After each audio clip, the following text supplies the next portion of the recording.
नौकर जोर लगा लगाकर मेरा मसाज करता। उसको पैसे पकड़ाती तो कहता, रहने दो मालकिन, वसूली रात को करूंगा। मैं कुछ समझ न पाती।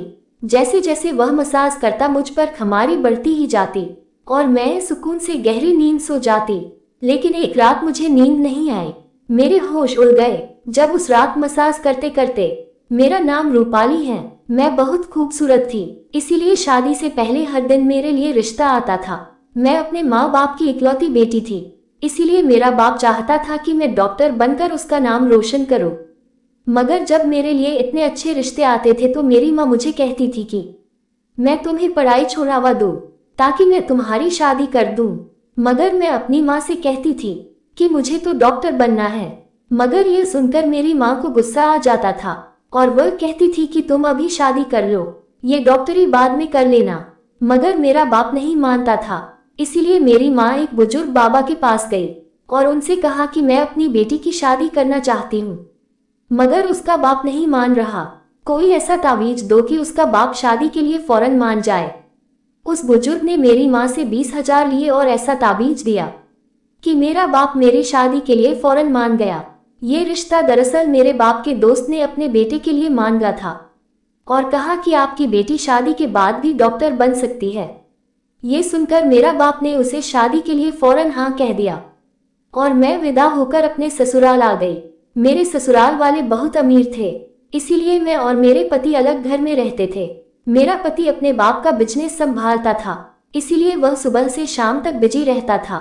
मैं उसके घर गई तो यह ऐशो आराम देखकर मैं चौंक गई। मेरे पति ने मेरी सेवा के लिए कई नौकरानियां रखी हुई थी, मगर उसका एक नौकर धीरे धीरे मेरे करीब आने लगा।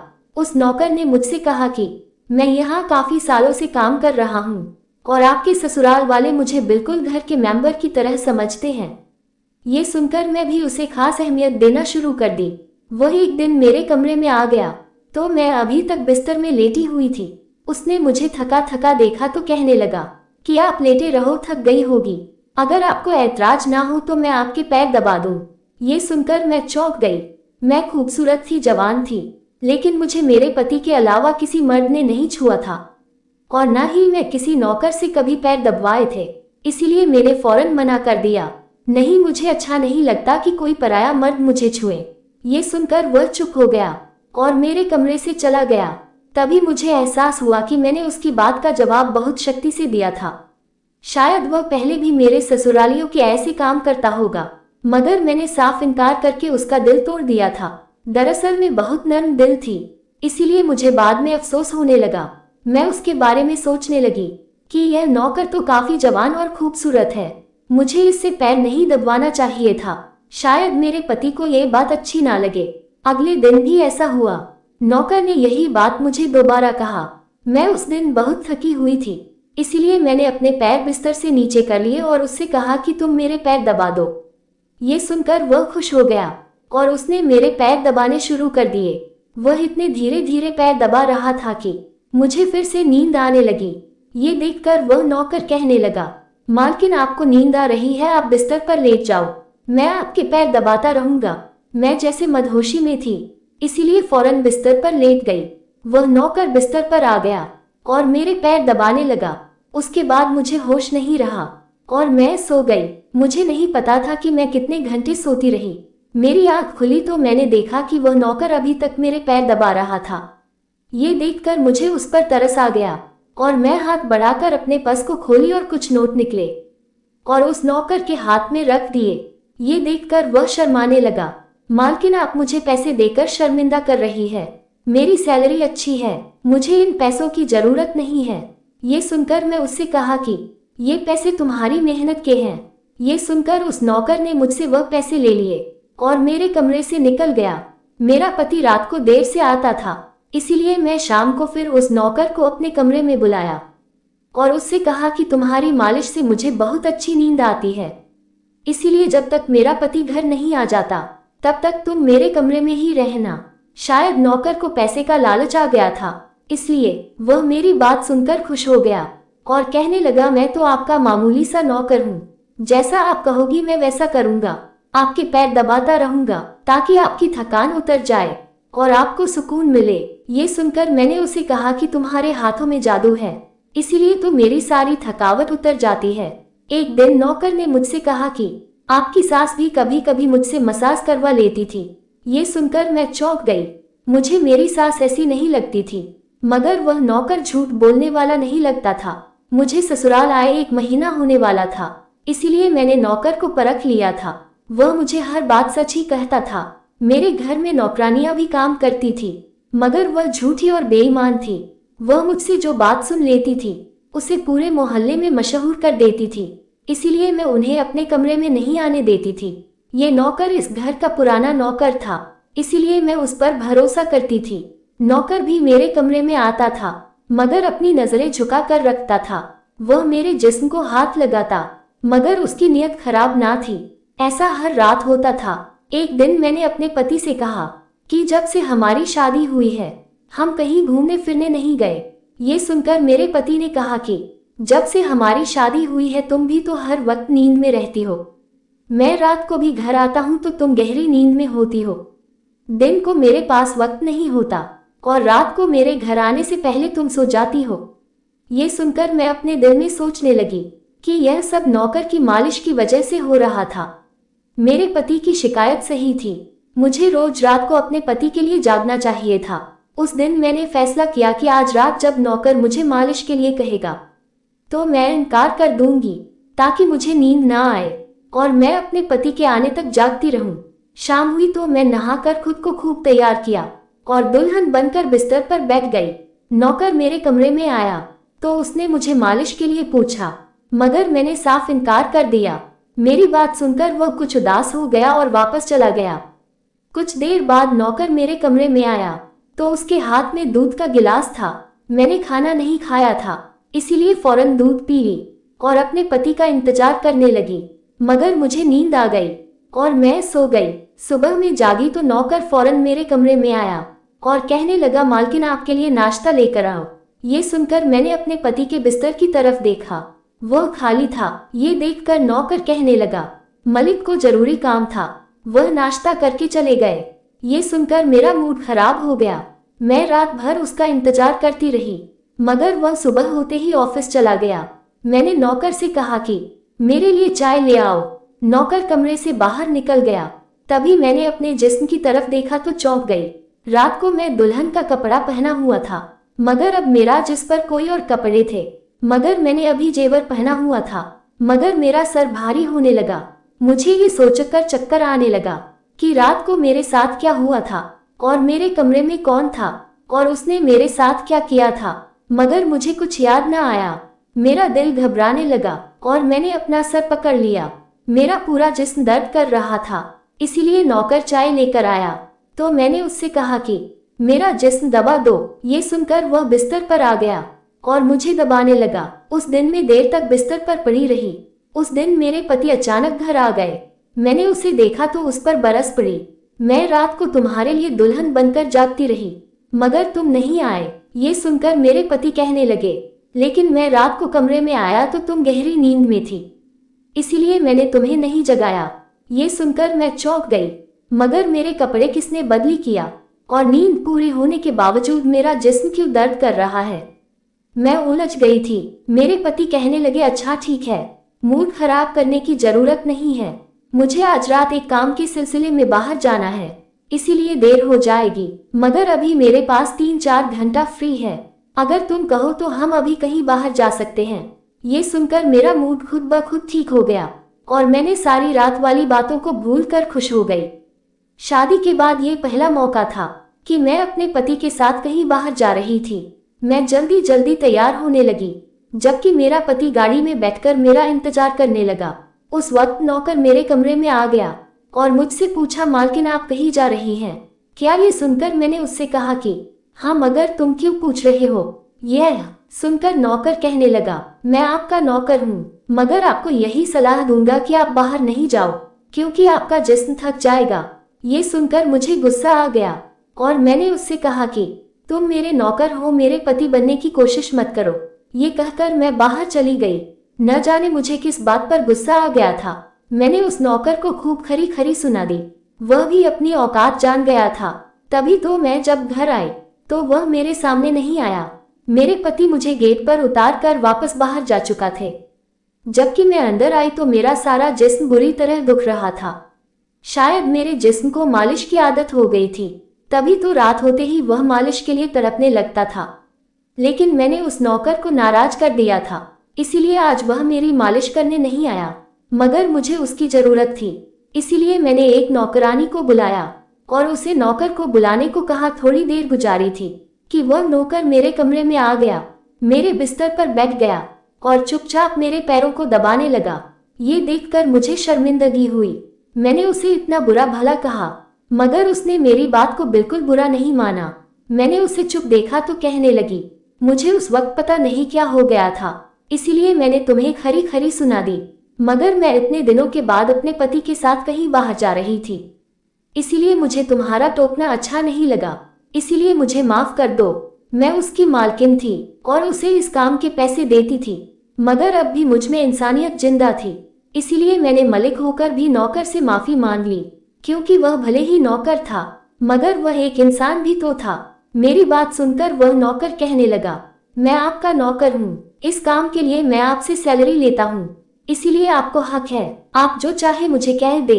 ये सुनकर मैं चुप हो गई, मगर मैंने सोच लिया कि आइंदा इसे ऐसा कुछ नहीं कहूंगी। वह उस रात देर तक मेरी मालिश करता रहा और फिर मुझे नींद आ गई।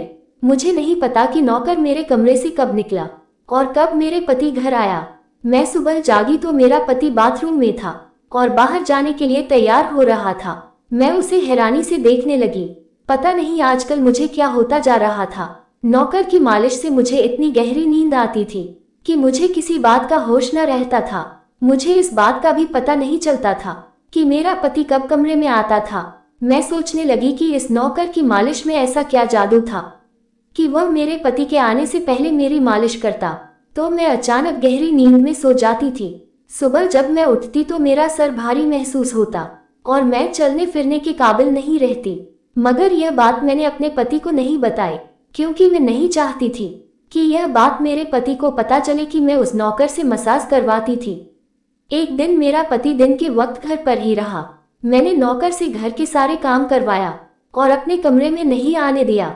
नौकर भी घर के सारे काम करता रहा और मसाज वाली बात किसी के सामने अपने मुंह से नहीं निकाली। मैं भी चाहती थी कि यह बात किसी को पता ना चले। इस दौरान जब मेरा पति घर से बाहर जाता था, मैं उस नौकर को कमरे में बुला लेती थी। मगर एक दिन मेरा पति अचानक ही घर आ गया और मैं कमरे में थी। यह सुनकर मैं बहुत घबरा गई और सोचा कि पति के आने से पहले नौकर को भगा दूं। मगर यह नौकर भी बड़ा समझदार था। मेरे पति के आने से पहले दूसरे काम पर लग गया और मेरे पति को कुछ पता नहीं चला।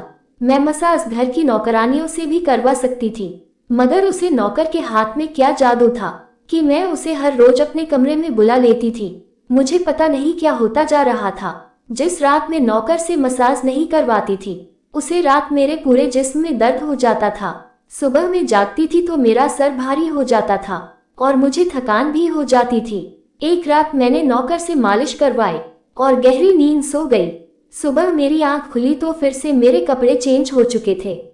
यह क्या माजरा था? ऐसा कौन करता था? क्या मेरे पति मेरे साथ ऐसा कर रहा था? मैं सोच में पड़ गई। मैंने शीशे के सामने जाकर देखा तो चौंक गई। मेरे पूरे जिस्म पर लाल निशान पड़ गए थे। ये कैसा निशान था? मैं अपने जिस्म पर हाथ फेरने लगी। मैं जैसे उस निशान को मिटाना चाहती थी, मगर ऐसा ना हुआ। अगले दिन फिर मैंने अपने जिस्म को देखी कि निशान खत्म होने के बजाय फैलने लगा था। मैं घबरा गई। तभी मेरे कमरे में नौकर आ गया और उसने मुझे मालिश को कहा। मैं उस निशान को उससे छुपाना चाहती थी, इसीलिए उसे कहा कि आज तुम सिर्फ मेरे पैर दबा दो। उसने मुझसे कुछ नहीं पूछा, मगर मैं अंदर ही अंदर डर रही थी। किसी दिन मेरे पति ने ये निशान देख लिए तो मैं उसे क्या जवाब दूंगी। मैं ये सोच सोच कर थक चुकी थी, इसीलिए मैंने तकिया पर सर रख दिया। नौकर मेरा मसाज करने लगा। मेरी आंखें नींद से बंद होने लगी। तभी मुझे नौकर ने ऐसी बात कह दी जिसे सुनकर मेरे होश उड़ गए। उसने मुझसे कहा, मालकिन, आप मुझे बहुत अच्छी लगती हो।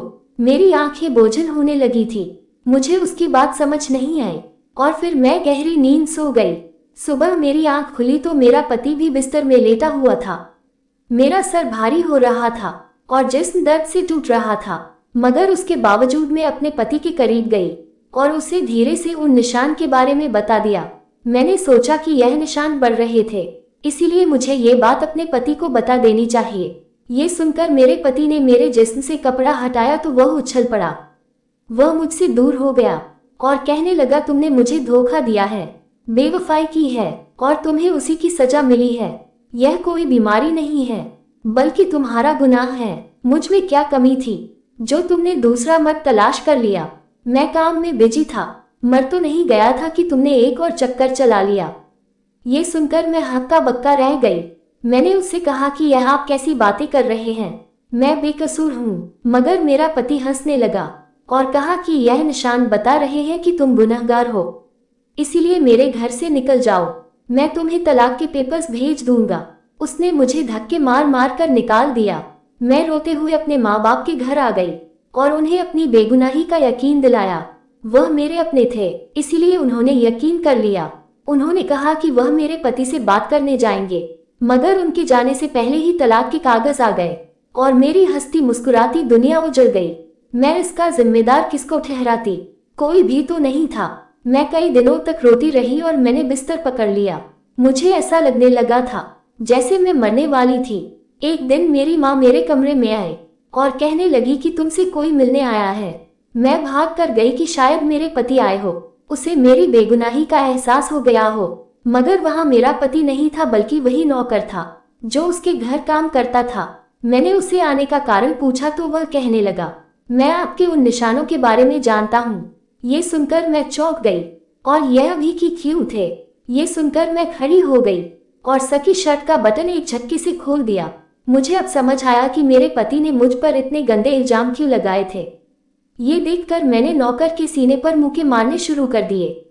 यह मेरे जिस्म पर कैसे आए? तुमने मसाज के बहाने मेरे साथ क्या क्या किया था?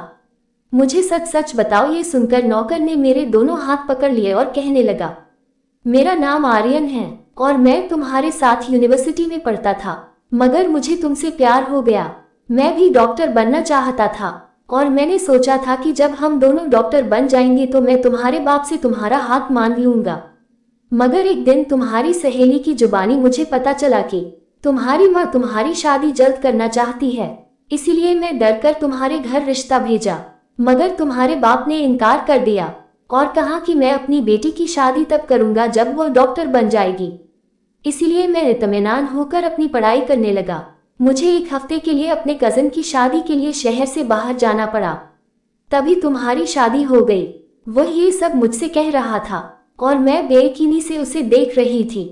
मैं वापस आया तो मेरी मोहब्बत किसी और की दुल्हन बन चुकी थी और मैं तुम्हारे प्यार और दीवानगी में तुम्हारे ही घर का नौकर बन गया ताकि मैं तुम्हारे करीब रह सकूं। मैं तुम्हारे करीब आना चाहता था, इसलिए मसाज के बहाने तुम्हारे कमरे में आ जाता था और रात को तुम्हारे दूध में बेहोशी की दवा मिला देता था ताकि तुम सोती रहो और तुम्हारा पति तुम्हारे करीब न आ सके। क्योंकि तुम मेरी थी, मैं तुम्हें किसी और के करीब नहीं देख सकता था। ये सुनकर मैं हक्का बक्का रह गई। क्या तुमने मेरे साथ कभी कुछ गलत किया? ये सुनकर उसने मेरा हाथ अपने सर पर रख लिया और कहा, मैं तुमसे प्यार करता था, इसीलिए तुम्हारे इजाजत के बगैर मैं तुम्हारे साथ कुछ नहीं करना चाहता था। ये सुनकर मैंने उस निशान की तरफ इशारा किया जो हम दोनों के जिस पर थे। यह सुनकर वह हंस दिया और कहा कि मैं डॉक्टर हूँ और यह सिर्फ इन्फेक्शन है। यह मैंने इसलिए किया ताकि तुम्हारे पति को हम दोनों के ऊपर शक हो जाए। यह क्या कर उसने मुझसे माफी मांग ली और मैं पूरे 1 साल उसे सजा देने के बाद माफ कर दिया और फिर उसके साथ शादी कर ली। तो दोस्तों, ये कहानी कैसी लगी कमेंट में जरूर बताना। कर अच्छी लगी तो सब्सक्राइब जरूर करना।